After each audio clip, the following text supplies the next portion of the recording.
اليوم اللي هاز يمشي للحبس، اللي هاز يمشي للحبس.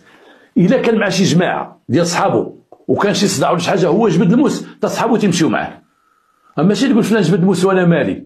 حنا البوليس غيسولوا هذاك مول الموس، يقول شكون اللي كان معاك؟ معايا فلان وفلان وفلان، جيبوهم حتى اللي معاه يمشيو للحبس.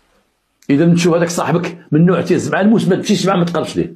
اللي جبد الموس واخا يكون مميز قد ديال الخضره 4 سنين 5 سنين 10 سنين دابا اللي ولات، هازوا معاه. تبقى تقول لنا لا تنقي به الحوت والشاف، راه ديروا احتياطا حتى حنا غنصيفطوك للحبس احتياطا، 10 سنين دوزها احتياطا. اذا السرقات بالنشل اللي كاينه دابا لاغريسيون كيما كانت، راه ما كاين غير 10 سنين الفوق. هز الموس ما كاين 10 الفوس اللي تيجبد جنويه ولا 14 على البوليس، كاين تعليمات كاينه صادره بنصوص تشريعيه، قانون ديال الدفاع الشرعي. جبد اليوم جنويه على بوليسي هذيك القرطاسه، تيقول لك عطينا البوليس ضربوا رجليه، البوليسي عنده حق يضربك راسك.